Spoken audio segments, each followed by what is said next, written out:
Good evening everyone. तो आज हम डिस्कस करेंगे सेंट्रल डोगमा का नेक्स्ट पार्ट जो कि है आपका ट्रांसलेशन। देखिए पहले समझ लेते हैं ट्रांसलेशन होता क्या है। ट्रांसक्रिप्शन और एप्लीकेशन मैंने बता दिया है, पूरा स्टेप वाइज मैंने प्रोसेस बता दी थी। आज हम डिस्कस करेंगे ट्रांसलेशन के बारे में। तो देखिए ट्रांसलेशन क्या होता है, the process by which a cell makes protein. वो प्रोसेस जिसमें क्या होता है, सेल प्रोटीन बनाता है। ठीक है, सेल प्रोटीन बनाता है by using a genetic information carried in mRNA। mRNA में जो भी जेनेटिक इंफॉर्मेशन आया है उससे प्रोटीन बनाने की जो प्रोसेस होती है सेल के अंदर, उसी को हम क्या कहते हैं, ट्रांसलेशन कहते हैं। ठीक है, देखिए अब यहाँ पे देखिएगा, जैसे मान लीजिए मैंने बताया था आपको डीएनए से आरएनए बनने की प्रोसेस क्या कहलाती है, आपका ट्रांसक्रिप्शन। अब आरएनए से क्या बनेगा, प्रोटीन बनेगा। ठीक है, आरएनए से प्रोटीन बनेगा। ठीक है, लेकिन आरएनए से प्रोटीन कैसे बनेगा, देखिए जो मैसेंजर आरएनए बना था, मैसेंजर आरएनए बना था, इसके सीक्वेंस को रीड किया जाता है, इसके सीक्वेंस को रीड किया जाता है और तीन बेसेस, ठीक है, तीन जो नाइट्रोजनस बेसेस होते हैं वो एक कोडॉन बनाते हैं, एक अमाइनो एसिड बनाते हैं। ठीक है, तो यहाँ पे देखिए जैसे मान लीजिए मैंने यहाँ पे सपोज यहाँ पे लिख दिया है AGCUAC, ये लिखा है। ठीक है, तो यहाँ पे देखिए 3 नाइट्रोजनस बेसेस एक अमाइनो एसिड को कोड करेंगे और ये 3 नाइट्रोजनस बेस एक अमाइनो एसिड को कोड करेंगे। तो यहाँ पे देखिए 3 की कोडिंग हो गई, मतलब कि 3 नाइट्रोजनस बेस क्या कर रहा है, एक अमाइनो एसिड को कोड कर रहा है और 2 अमाइनो एसिड यहाँ पे बन जाते हैं। अब जब 2 अमाइनो एसिड देखिए यहाँ पे बन गए तो ये ऐसे ही करके बहुत सारे अमाइनो एसिड का फॉर्मेशन करते हैं और सारे अटैच हो जाते हैं एक बॉन्ड से, और जिसको हम कहते हैं क्या, पेप्टाइड बॉन्ड। और पेप्टाइड बॉन्ड वो बॉन्ड होता है जो कि प्रोटीन की सिंथेसिस में, ठीक है, प्रोटीन जब बनता है तो प्रोटीन को लिंक करता है। ठीक है, तो अमाइनो एसिड को लिंक करने वाला जो बॉन्ड है वो क्या है, पेप्टाइड बॉन्ड। और पेप्टाइड का मतलब क्या है, प्रोटीन। तो अमाइनो एसिड जब क्या हो जाता है, पेप्टाइड बॉन्ड के थ्रू अटैच हो जाता है तो इससे क्या बन जाता है, आपका प्रोटीन की चेन बन जाती है। अब देखें यहाँ पे ट्रांसलेशन में रिक्वायरमेंट क्या क्या होती है। तो ट्रांसलेशन की अगर हम बात करें तो इसमें हमें मैसेंजर आरएनए चाहिए, टीआरएनए चाहिए, राइबोसोम और एंजाइम चाहिए, और उस एंजाइम का नाम होता है अमाइनो एसाइल टीआरएनए सिंथेटेज। यहाँ पे देखिए एमआरएनए क्या है, एमआरएनए का मतलब होता है मैसेंजर आरएनए। ठीक है, जो कि आपको बताया जा चुका है। ये है आपका मैसेंजर आरएनए, मतलब कि उस मैसेज को लेके आएगा जो कि प्रोटीन बनाएगा। ठीक, अब इसके बाद देखिए टीआरएनए, टीआरएनए का मतलब क्या होता है, ट्रांसफर आरएनए। क्या होता है, ट्रांसफर आरएनए। ट्रांसफर आरएनए क्या करेगा, देखिए ट्रांसफर आरएनए क्या करता है, ये राइबोसोम के पास जाके, राइबोसोम के पास जाके क्या करता है, ये जो भी मैसेंजर आरएनए, ठीक है, जो मैसेंजर आरएनए राइबोसोम से अटैच हुआ है उसके मैसेज को रीड करेगा और फिर उसके बाद क्या करता है, ये उसी के एंटीकोडॉन बनाता है। ठीक है, अभी पूरा प्रोसेस आपको समझ में आएगा। ठीक है, अब इसके बाद देखिए राइबोसोम, राइबोसोम की बात करें तो यहाँ पे राइबोसोम प्रोटीन सिंथेसिस करने वाला एक सेल ऑर्गेनल है। ठीक है, इसको प्रोटीन फैक्ट्री भी कहते हैं। तो राइबोसोम देखिए 2 टाइप का होता है, यूकैरियोटिक में ये अलग होता है और प्रोकैरियोटिक में अलग होता है। अगर हम प्रोकैरियोट की बात करें, ठीक है, पीके का मतलब है प्रोकैरियोट। ठीक है, प्रोकैरियोट की बात करें तो उनमें 70S राइबोसोम पाया जाता है, और अगर हम यूकैरियोट की बात करें तो उनमें क्या होता है, 80S टाइप ऑफ राइबोसोम पाया जाएगा। अब इसके बाद देखिए अगर हम बात करें एंजाइम की, तो एंजाइम जो है वो अमाइनो एसाइल टीआरएनए सिंथेटेज, ये एक ऐसा एंजाइम होता है जो कि एक्टिवेशन कराता है, एक्टिवेशन ऑफ अमाइनो एसिड कराता है। ठीक है, तो यहाँ पे सारी प्रोसेस हम स्टेप वाइज स्टेप पढ़ेंगे। तो सबसे पहले आइए देखते हैं एमआरएनए। ठीक है, आइए देखते हैं। और एक चीज़ और, यहाँ पे आप इससे जो नोट्स के लिए बच्चे हम मुझसे बोल रहे थे, आप लोग नोट्स इससे ही बना सकते हैं। ठीक है, जो मैं समझा रही हूँ, ठीक है, नोट्स पूरा इसी से प्रिपेयर कर सकते हैं। आपको कुछ भी एक्स्ट्रा लिखने की ज़रूरत नहीं है। एग्जाम में भी अगर आता है तो टू द पॉइंट आंसर लिखिए। ये नहीं कि माइटोकॉन्ड्रिया पूछा है तो हम सेल से स्टार्ट कर रहे हैं, ऐसा नहीं होता। ठीक है, माइटोकॉन्ड्रिया पूछा है तो टू द पॉइंट माइटोकॉन्ड्रिया आपको लिखना है। तो पूरा आपको, मैंने जितने भी मतलब कि टॉपिक्स मैंने अभी तक के कवर किए हैं, आप उससे ही नोट्स प्रिपेयर कर सकते हैं।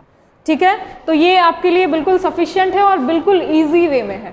ठीक, आइए अब इसके बाद देखिए मैसेंजर आरएनए, पहला रिक्वायरमेंट जो था मैसेंजर आरएनए। देखिए एमआरएनए जो है, देखिए ये क्या करता है, कैरी करता है मैसेज को और कोडिंग को। ठीक है, कोड को, ठीक है, मैसेज को क्या करेगा, कोड करेगा और स्टार्टिंग कोडॉन यहाँ पे देखिए मैसेंजर आरएनए में 2 कोडॉन होते हैं, एक होता है, ठीक है, वैसे तो बहुत सारे कोडॉन होते हैं लेकिन 2 इंपॉर्टेंट कोडॉन होते हैं, एक होता है आपका स्टार्ट कोडॉन और दूसरा क्या होता है स्टॉप कोडॉन। स्टार्ट कोडॉन हमेशा याद रखिएगा होता है AUG। जैसे मान लीजिए ये क्या है, ये मैसेंजर आरएनए है, तो मैसेंजर आरएनए में एक क्या होगा स्टार्टिंग कोडॉन होगा जो कि क्या कहलाता है आपका AUG कहलाता है, और एक होगा आपका स्टॉप कोडॉन। और स्टॉप कोडॉन देखिए क्या होते हैं, 3 होते हैं, ठीक है, 3 होते हैं, कौन कौन से, UAA, UGA और UAG होता है। तो यहाँ पे एक स्टॉप कोडॉन भी होगा, यहाँ पे हम स्टॉप कोडॉन मैंने यहाँ पे दिखा दिया।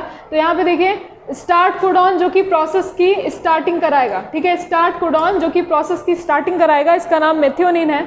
अब इसके बाद स्टॉप कोडॉन की बात करें तो जहाँ पे प्रोसेस स्टॉप हो जाएगी, जैसे कि ट्रांसक्रिप्शन में मैंने आपको बताया था, जहाँ पे प्रोसेस स्टॉप हो जाएगी वो कौन सा कोड होता है, UAA होता है। यहाँ की जितना भी आपका मिडिल में दिख रहा है, ठीक है, मिडिल में जो आपका कोडिंग दिख रहा है, ठीक है, मिडिल में जो आपका मैसेंजर आरएनए दिख रहा है, ये क्या करेगा, अमाइनो एसिड को कोड करेगा, ठीक है, लेकिन मतलब कि एक नया प्रोटीन बनाएगा, ठीक।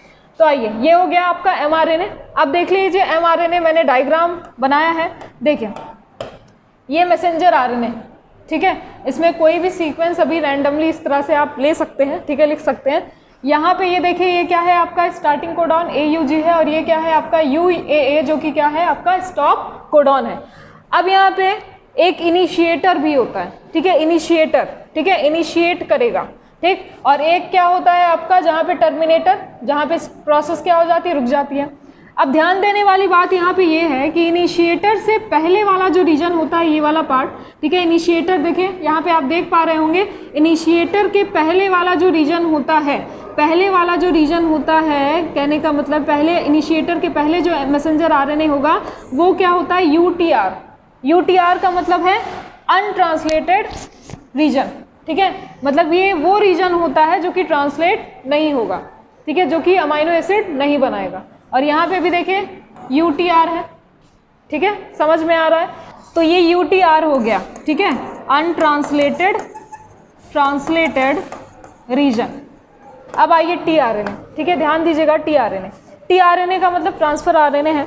It is a type of molecule that help to decode a message RNA messenger RNA sequence into protein, ठीक है, ये क्या होता है आपका, it is a type of molecule, ये एक ऐसा मॉलिक्यूल होता है जो कि हेल्प करता है डिकोड करने में। किस चीज़ का डिकोड करेगा, a messenger RNA sequence into protein, ठीक है। यहाँ पे ध्यान से समझिएगा, यहाँ पे देखिए जैसे मैसेंजर आरएनए के पास क्या है आपका AUG है, मैसेंजर आरएनए के पास AUG है, तो यहाँ पे tRNA आएगा और tRNA आने के बाद ये डिकोड करने के बाद ये क्या करेगा, इसका एंटीकोडॉन बनाएगा, ठीक है, एंटीकोडॉन बनाएगा, A का हो जाएगा आपका U हो जाएगा, U का A हो जाएगा और G का क्या हो जाएगा, C हो जाएगा। तो इसके खिलाफ जो डिकोडिंग करने का जो काम होता है वो किसका होता है, tRNA का होता है, ठीक है, समझ में आया। आइए आगे देखते हैं, चलिए तो tRNA का स्ट्रक्चर देख लीजिए, ठीक है, tRNA का स्ट्रक्चर देख लीजिए, ठीक है, देखिए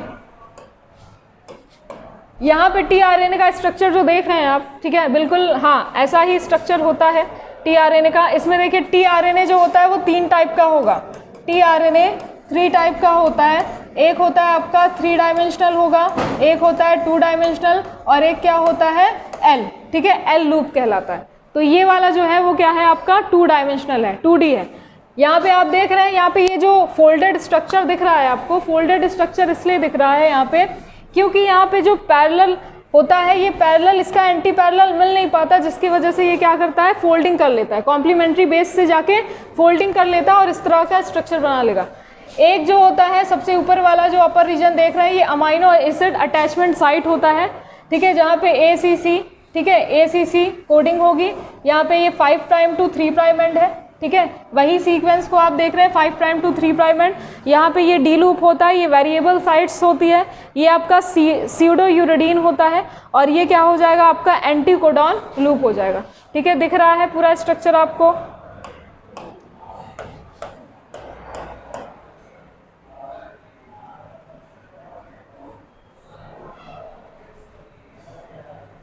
हाँ देखिए, तो ये क्या है, अमाइनो एसिड अटैचमेंट साइट है, ये सीडो यूरिडीन है, ये डी लूप है, ये वेरिएबल साइट है, और ये क्या होता है, एंटीकोडॉन लूप है। ठीक है, आपको बिल्कुल भी इसको याद करने की ज़रूरत नहीं है, सिर्फ समझते रहिए। और इसको एक क्वेश्चन जो नीट में आया था वो ये आया था कि टीआरएनए जो होता है, 2D टीआरएनए जो होता है वो कौन सा स्ट्रक्चर होता है, तो वो क्लोवर लीफ स्ट्रक्चर का होता है। ठीक है, तो टीआरएनए जो होता है ये क्लोवर लीफ स्ट्रक्चर भी कहलाता है। ठीक है, अब आ जाइए राइबोसोम। राइबोसोम हैज़ 2 सब यूनिट। राइबोसोम के 2 सब यूनिट होते हैं, एक होता है आपका स्मॉलर सब यूनिट और दूसरा होता है आपका लार्जर सब यूनिट। ठीक है, स्मॉलर सब यूनिट की अगर हम बात करें तो देखिए, अगर हम बात करें 70S राइबोसोम की जो कि यूकैरियोट में होता है, तो इसमें ये होता है आपका 50+30। ठीक, 50+30 होता है, 50+30, 50S+30S। ऐसा क्यों होता है? ऐसा इसलिए होता है, ध्यान दीजिएगा, क्योंकि जब डायमीटर इसको मेज़र किया गया था, जब इसको राइबोसोम को मेज़र किया गया एक साथ, तो ये 70S दिखा रहा था, और इसको अलग अलग लार्जर सब यूनिट और स्मॉलर सब यूनिट को मेज़र किया गया तो ये 50+30 दिखा रहा था। ठीक है, तो यहाँ पे 2 सब यूनिट, एक 50S और 30S जो कि प्रोकैरियोट में होती है। 50 और 30 किस में होती है? प्रोकैरियोट में। 50 आपकी लार्जर सब यूनिट होगी और 30 क्या होती है? स्मॉलर सब यूनिट होगी। ठीक है, अब इसके बाद देखिए बात करते हैं हम ATS राइबोसोम। ATS राइबोसोम किस में होता है? ATS राइबोसोम आपका यूकैरियोट में होगा। इसका भी क्या होता है? 2 सब यूनिट होता है, एक होगा 60S और दूसरा क्या होता है आपका 40S। 60S क्या हो जाएगा? लार्जर सब यूनिट होगा, और 40S क्या हो जाएगा? स्मॉलर सब यूनिट होगा। समझ में आया? अब देखिए साइट ऑफ राइबोसोम की बात करते हैं। देखिए राइबोसोम पे ये देखिए, ये लार्जर सब यूनिट है, ये लार्जर है। ठीक है, ये लार्जर है और ये क्या होता है आपका? स्मॉलर होता है। ठीक है, लार्जर सब यूनिट पे देखिए 3 साइट होती है, एक होता है A साइट, दूसरा होता है P साइट, तीसरा होता है E साइट। A का मतलब है एक्सेप्टर साइट, देन उसके बाद P साइट जो होता है उसको पेप्टाइडल ट्रांसफरेज साइट कहते हैं। देन उसके बाद पेप्टाइडल ट्रांसफरेज साइट जहाँ पे एक्चुअल में अमाइनो एसिड बनेगा। ठीक, E साइट जो होता है वो एग्जिट साइट। ठीक है, जैसे ही क्या होता है अमाइनो एसिड बन जाएगा, E साइट से, एग्जिट साइट से टीआरएनए क्या हो जाता है? निकल जाता है। तो सबसे पहला जो अमाइनो एसिड आएगा, सबसे पहला ध्यान दीजिएगा, सबसे पहला अमाइनो एसिड किस पे बनेगा? P साइट पे, नॉट A साइट पे। ठीक है, ये चीज़ आपको ध्यान देना है। पहला जो अमाइनो एसिड आता है वो किस पे आता है? P साइट पे आएगा, ये P साइट पे आता है। ठीक, P साइट पे आएगा। फिर दूसरा वाला जो आता है, दूसरा वाला A साइट पे आता है। बाकी सब पहले को छोड़ के जितने भी आएंगे, ठीक है, जितने भी अमाइनो एसिड बनेंगे वो कहाँ पे आएगा? एक्सेप्टर पे पहले आएगा। ठीक है, एक्सेप्टर पे। ठीक है, एक्सेप्टर पे। लेकिन P जो होता है, मतलब पहला जो अमाइनो एसिड होता है वो किस पे आता है? P वाले पे आता है। ठीक है, ध्यान दीजिएगा। अब ये देखिए यहाँ पे पहला वाला अमाइनो एसिड आया। ठीक है, मतलब पहला वाला अमाइनो एसिड कोड हुआ, फिर पहला अमाइनो एसिड कोड होके ये दूसरा वाला आता है। अब पहला वाला दूसरे के साथ क्या करेगा? पेप्टाइड बॉन्ड से जुड़ जाएगा, और पेप्टाइड बॉन्ड से जुड़ने के बाद आगे बढ़ जाएगा। ठीक है, आगे बढ़ेगा और फिर आगे बढ़ जाएगा तो यहाँ पे तीसरा वाला आएगा। तो तीसरा वाला भी जब आता है, तीसरा वाला भी जब आएगा तो कहाँ पे आएगा? पहले एक्सेप्टर पे आएगा, पहले एक्सेप्टर पे आएगा, देन पेप्टाइडल पे आएगा। ठीक है, देन उसके बाद एग्जिट साइड से जो टीआरएनए होता है वो क्या हो जाता है? निकलता जाता है। टीआरएनए निकलता जाता है, एग्जिट साइड से टीआरएनए निकलेगा, अमाइनो एसिड नहीं निकलेगा। जो प्रोटीन बन रहा है वो जब तक पूरी तरह से नहीं बन जाता तब तक यहाँ से एग्जिट नहीं होगा, और हर एक अमाइनो एसिड के लिए एक टीआरएनए होता है, इतना ध्यान दीजिएगा। ठीक है, तो यहाँ पे देखिए 3 साइट होता है राइबोसोम में, दैट इज EPA। ठीक है, EPA, आप इसको चाहे जैसे याद करना चाहते हैं याद कर लीजिए, APA बोलना चाहे या फिर EPA। ठीक है, तो E का मतलब एग्जिट, P पेप्टाइडल और A क्या हो जाएगा? एक्सेप्टर, जिसको हम क्या कहते हैं? Amino acylation. ठीक है, अब इसके बाद चौथा रिक्वायरमेंट जो था वो क्या है? अमाइनो एसाइल टीआरएनए सिंथेटेज, जो कि क्या है? एक एंजाइम है। ठीक है, ये क्या करता है? Activation of amino acid. क्या करेगा? Activation of amino acid. ठीक है, एक्टिवेशन ऑफ अमाइनो एसिड।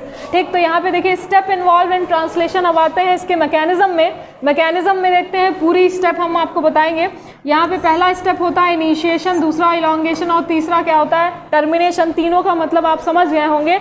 आइए देखते हैं आगे। पहला देखिए जो इनिशिएशन होता है, इनिशिएशन में 3 स्टेप आते हैं। Initiation involve 3 step. इनिशिएशन में देखिए 3 स्टेप आते हैं। 3 स्टेप कौन कौन सा 3 स्टेप? पहला आता है ए जो कि एक्टिवेशन ऑफ अमाइनो एसिड होगा, बी जो कि transfer of amino acid to RNA होगा, और सी जो होता है, ठीक है, सी जो होता है वो आपका क्या होगा, ये देखिए सी होगा इनिशिएशन ऑफ पॉलीपेप्टाइड चेन। ठीक है, तो पहले स्टेप में आते हैं इसमें एक्टिवेशन ऑफ अमाइनो एसिड।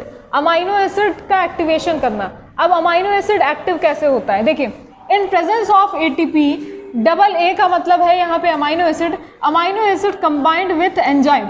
ठीक है, प्रेजेंस ऑफ एटीपी, एटीपी के प्रेजेंस में जो अमाइनो एसिड होता है वो एंजाइम के साथ क्या हो जाता है, कंबाइन हो जाता है। ठीक है, तो देखिए यहाँ पे देखिए अमाइनो एसिड ये है, अमाइनो एसिड ए है, ये क्या होगा in the presence of ATP, in the presence of ATP. ठीक है, amino acyl T RNA synthetase की प्रेजेंस में, इस एंजाइम के प्रेजेंस में, ठीक है, इस एंजाइम की प्रेजेंस में, ठीक है, यहाँ पे ये क्या होगा, कॉम्बिनेशन बनाएगा, और कॉम्बिनेशन बनाने के बाद क्या होता है, यहाँ से दो फॉस्फेट होते हैं वो क्या हो जाते हैं, निकल जाते हैं, और जब 2 फॉस्फेट निकल जाएंगे तो यहाँ पे बचेगा amino acid plus AMP. AMP का मतलब क्या है, मोनोफॉस्फेट। ठीक है, मोनोफॉस्फेट, और मोनोफॉस्फेट के साथ क्या है, एंजाइम कॉम्प्लेक्स बनेगा, एक कॉम्प्लेक्स फॉर्म होगा जिसको एंजाइम कॉम्प्लेक्स कहेंगे, और ये क्या है आपका 2 फॉस्फेट है। ठीक है, तो यहाँ पे देख लीजिए इसको क्या समझाया मैंने, अगर नहीं समझ में आया होगा।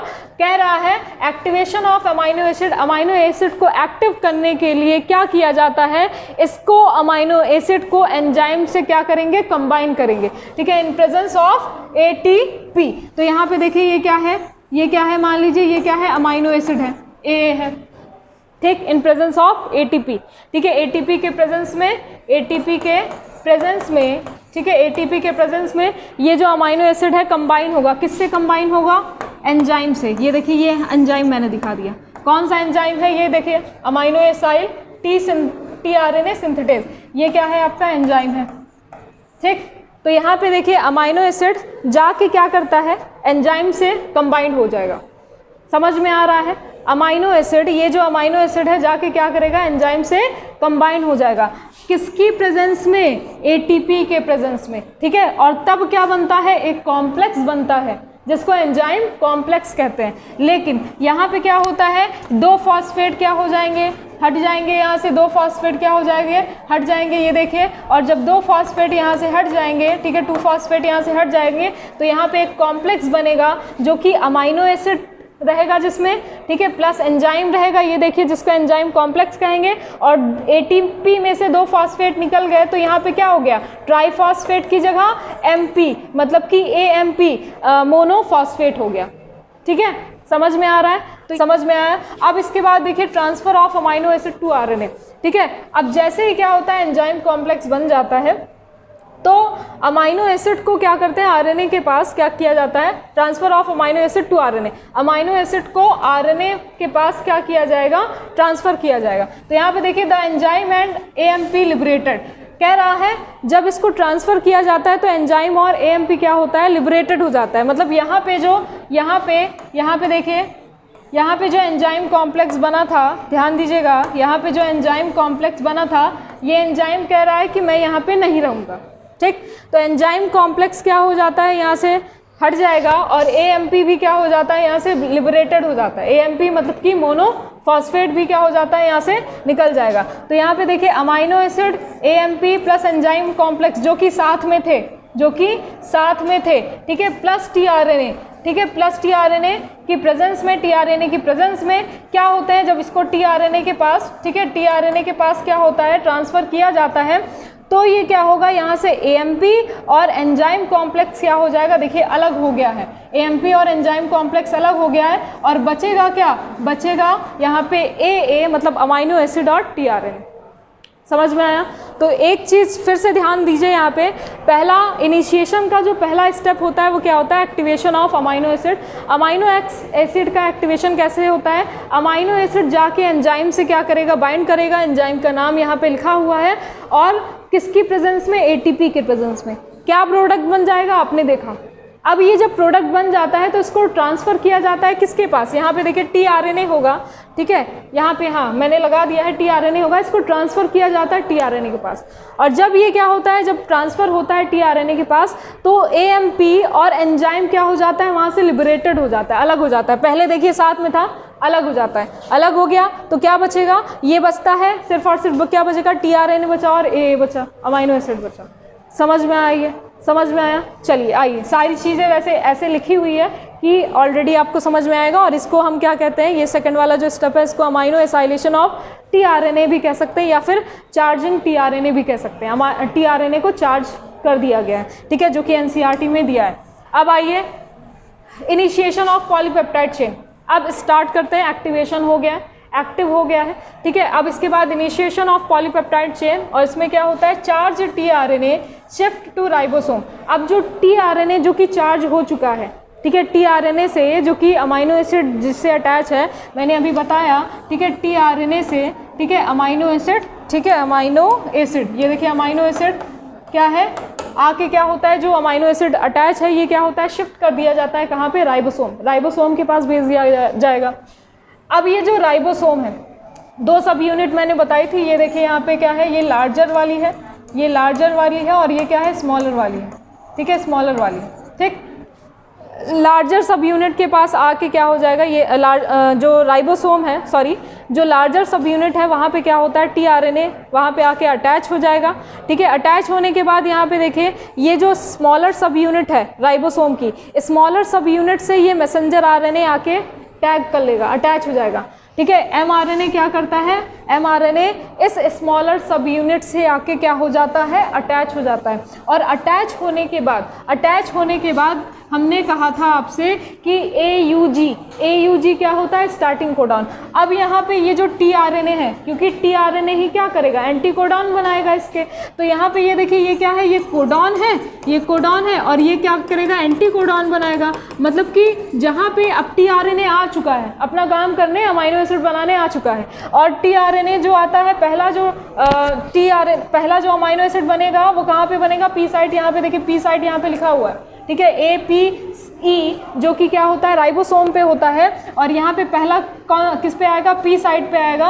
और जैसे ही क्या होता है, tRNA आता है, tRNA कहाँ पे आएगा, मैसेंजर RNA के, tRNA वहीं पे आएगा जहाँ पे क्या है, स्टार्टिंग कोडॉन है, तो स्टार्टिंग कोडॉन उसको मिल जाता है AUG के खिलाफ, मतलब A के साथ A का क्या होगा, कॉम्प्लीमेंट्री बेस U होगा, U का A होगा और G का C होगा। देखिए यहाँ पे दिख रहा होगा आप लोगों को, ये इसने बना दिया है, ठीक है, दिख रहा है। तो यहाँ पे A के साथ U के साथ A और G के साथ C, ठीक है। तो जैसे ही क्या होता है, tRNA आएगा, tRNA स्टार्टिंग कोडॉन पे आके क्या कर लेता है, स्टार्टिंग कोडॉन पे आके क्या हो जाएगा, वहाँ पे अटैच हो जाएगा, बाइंड करेगा, और इसके खिलाफ क्या होगा, एंटी कोडॉन बनाएगा, दैट इज UAC, ठीक है। और यहाँ से क्या हो जाती है, इनिशिएशन, मतलब कि प्रोसेस स्टार्ट हो जाती है। समझ में आया? अब इसके बाद क्या होगा, इलॉन्गेशन, ठीक है। इलॉन्गेशन में क्या होता है, प्रोसेस आगे बढ़ेगी, ठीक है। स्टार्टिंग कोडॉन से क्या होगा, दूसरे वाले मैसेंजर RNA पे ये जो आपका tRNA है, दूसरा tRNA आएगा। ये पहला tRNA जो कि स्टार्ट करा रहा था, अब ये क्या है, दूसरा tRNA है, ठीक है। दूसरा वाला जो tRNA है, देखिए यहाँ पे जैसे कि GUU लिखा है, GUU, तो GUU पे आया, और आने के बाद क्या करता है, इसके खिलाफ U का हो जाएगा U का A हो जाएगा, और G का क्या हो जाएगा, C हो जाएगा। और ये क्या करता है, किसको कोड करता है, ये वैलीन को कोड करेगा, ठीक है। ये अमाइनो एसिड किसको कोड करेगा, वैलीन को कोड करता है, ठीक है। तो यहाँ पे देखिए पहला अमाइनो एसिड यहाँ बन गया था, ठीक है, UAC, और दूसरा अमाइनो एसिड कहाँ बनता है, यहाँ पे बन रहा है, CAA बनता है, ठीक है। दो अमाइनो एसिड यहाँ पे बन गए। इसी तरह से आगे की तरफ ये बढ़ता चला जाता है, और ये जो आपका tRNA है पहले वाला, ये यहाँ पे एग्जिट, E जहाँ पे लिखा है, यहाँ से एग्जिट, बाहर आता चला जाएगा, एग्जिट करता चला जाएगा। जैसे जैसे ये बनता जाएगा, मैंने कहा कि एक अमाइनो एसिड के लिए एक tRNA होता है, ठीक है। जैसे ही एक अमाइनो एसिड बनेगा, वैसे tRNA क्या हो जाएगा, एग्जिट से बाहर निकल जाएगा। आगे बढ़ते बढ़ते यहाँ पे जितने भी मैसेंजर RNA हैं, इसको रीड करके अमाइनो एसिड को बनाएगा, और बनाने के बाद क्या होता है, लास्ट स्टेप में देखिए, ये डायग्राम बहुत अच्छे से दिख रहा होगा। लास्ट स्टेप में हम आते हैं। ये लास्ट स्टेप क्या होता है, इलॉन्गेशन नहीं होता है, सॉरी, यहाँ पे इलॉन्गेशन नहीं होगा, यहाँ पे आपका होगा टर्मिनेशन, है ना, टर्मिनेशन होगा, हाँ बिल्कुल, यहाँ पे टर्मिनेशन होगा, ठीक है, लास्ट स्टेप आते हैं टर्मिनेशन। तो टर्मिनेशन पे क्या होता है, देखिए इलॉन्गेशन में बहुत सारी चेन्स बन चुकी है, ठीक। ई साइट पे राइबोसोम का जो ई साइट है, ई साइट पे क्या होता है, ये आपका टीआरएनए आया, एग्जिट किया, फिर पीआरएनए पे क्या होता है, देखिए बहुत सारे अमाइनो एसिड, और बहुत सारे अमाइनो एसिड क्या होते हैं, अमाइनो एसिड जब बन जाते हैं तो ये पेप्टाइड बॉन्ड से जुड़ जाते हैं, और पेप्टाइड बॉन्ड से जुड़ने के बाद ये क्या होता है, एक चेन बना लेते हैं, जो कि क्या होगा, प्रोटीन बना लेगा, प्रोटीन की चेन, ये प्रोटीन बना लिया इसने, ठीक। अब जैसे ही बन जाता है, अब लास्ट में क्या होगा, स्टॉप कोडॉन।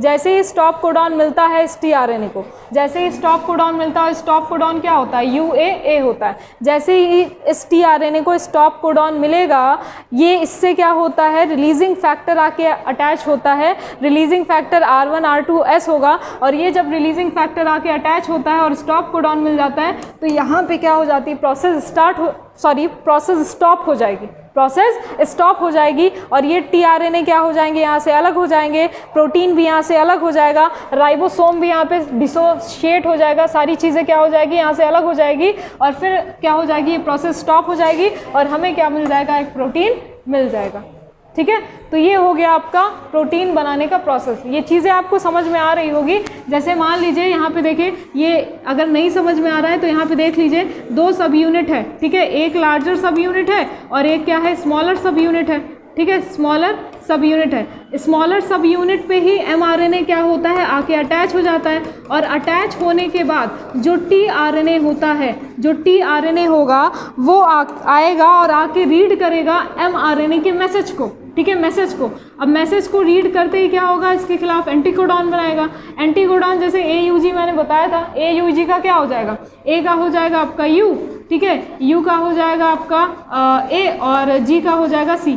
तो ये एंटीकोडॉन इसने बना लिया, और एंटीकोडॉन बनाने के बाद ये एक क्या करता है, अमाइनो एसिड को कोड कर देता है, एक अमाइनो एसिड बन गया। वैसे वैसे जैसे जैसे ये आगे बढ़ेगा, मैसेज को रीड करता चला जाएगा टीआरएनए, और एक टीआरएनए क्या करेगा, एक अमाइनो एसिड को बनाएगा, और ई से क्या हो जाता है, एग्जिट हो जाता है। और पी वाले पे देखिए, पी वाले पे सारे अमाइनो एसिड के चेन बनते हैं। तो सबसे पहले क्या होगा, एक्सेप्टर पे, ठीक है, एक्सेप्टर पे आएगा, एक्सेप्टर पे आएगा, फिर उसके बाद पेप्टाइड पे जाएगा, फिर टीआरएनए क्या हो जाता है, एग्जिट हो जाता है ई से, ठीक। लेकिन पहला जो अमाइनो एसिड बनेगा वो कहाँ पे आता है, पी पे आएगा, पी साइड पे बनेगा, ठीक है, पी साइड पे आएगा, फिर पी साइड पे आके फिर ए वाले से अटैच हो जाएगा। अटैच होने के बाद सारे जितने भी आएंगे, बाकी जितने भी अमाइनो एसिड बनेंगे वो ए पे पहले आते हैं, फिर पी पे, फिर ई से क्या होता है, ये जो टीआरएनए होता है वो एग्जिट कर जाता है।